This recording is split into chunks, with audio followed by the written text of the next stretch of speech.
What if a single royal birth could have saved thousands of lives, but instead exposed a deadly flaw in medicine?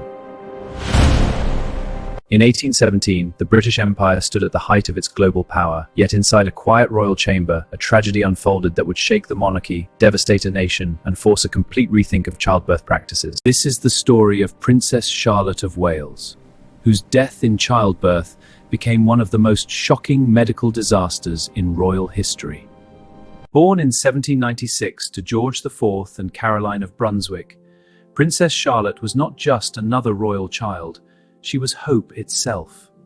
At a time when her father's reputation was stained by scandal and public distrust, Charlotte emerged as a beloved figure, admired for her charm, independence, and spirit. The British public saw in her a future queen who could restore dignity to the monarchy. When she married Prince Leopold of Saxe-Coburg in 1816, it was celebrated as a union of love rather than politics, rare for royal standards. The nation rejoiced, and when she became pregnant soon after, Britain held its breath in anticipation. But what should have been a moment of triumph would soon turn into a national nightmare.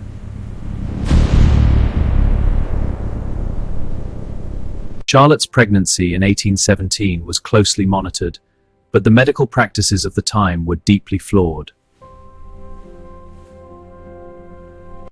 Her physician, Sir Richard Croft, followed the prevailing belief that restricting diet would ensure a smaller baby and an easier delivery. Charlotte was placed on a strict regimen, limited food, repeated bloodletting, and prolonged bed rest. Today, such practices are recognized as dangerous, but in the early 19th century, they were widely accepted among elite doctors. The result? A weakened mother, physically unprepared for the ordeal ahead.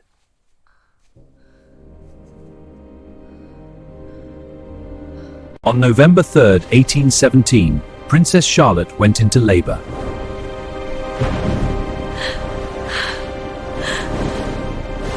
What followed was not hours, but nearly 2 full days of exhausting, agonizing struggle. The labor lasted approximately 50 hours, overseen by Croft, who refused to intervene with emerging tools like forceps. At the time, many doctors feared that using instruments would harm the mother or child, and Croft chose patience over action.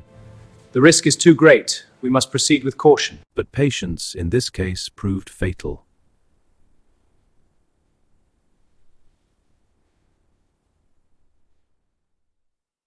At last, Charlotte delivered a stillborn son.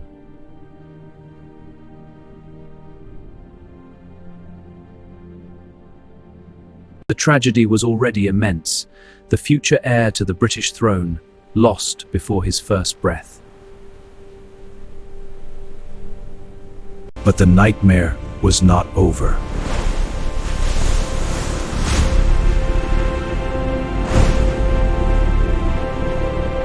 Hours later, Charlotte herself began to deteriorate. Doctor! She suffered severe bleeding, what modern medicine would identify as postpartum hemorrhage. Despite brief signs of recovery, she died in the early hours of November 6, 1817, at just 21 years old. The reaction was unlike anything Britain had seen before.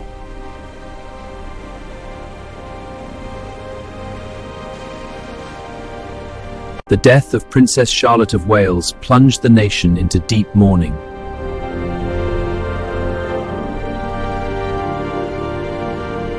Shops closed, public life halted, people wept openly in the streets.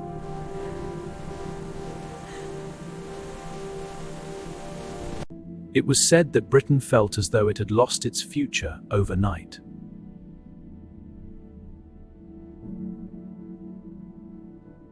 Even hardened political rivals united in grief.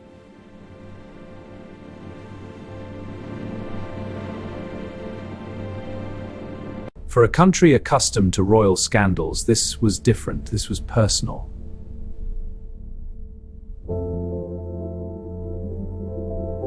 But beyond the sorrow lay outrage and questions.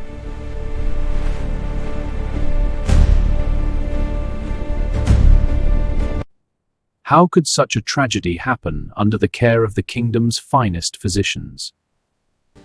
Why had no decisive action been taken during her prolonged labor?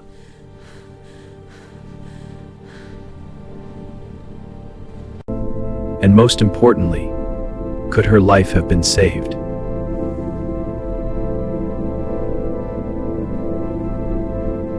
In the aftermath, the spotlight fell on Sir Richard Croft.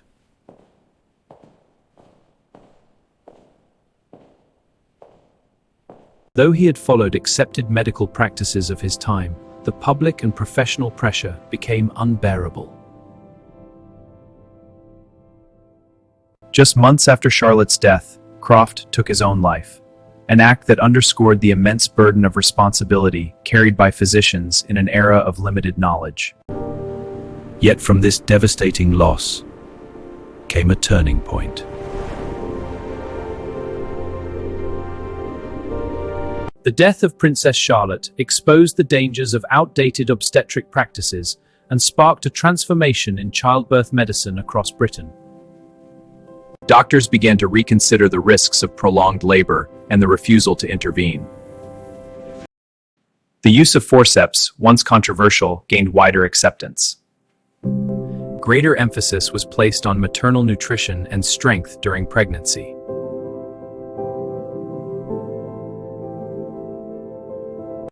And slowly, the rigid traditions of early 19th century medicine began to evolve into more evidence-based approaches.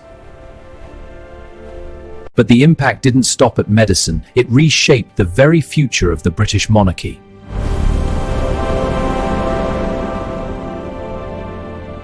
With Charlotte gone, there was no direct heir to the throne.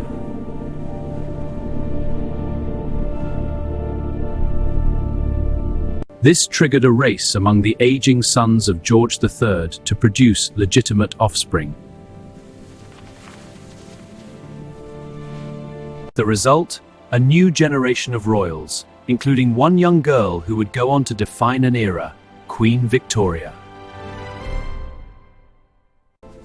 Without Charlotte's death, Victoria's reign and the Victorian age itself might never have happened.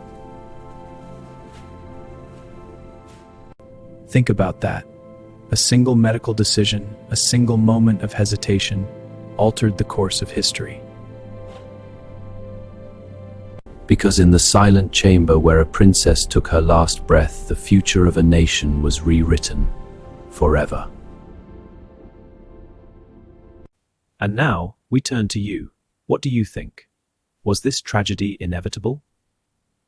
Or could it have been prevented if medicine had advanced just a little sooner? Share your thoughts below, and don't forget to type Royal Hidden Stories. To join us as we uncover the secrets that history tried to bury.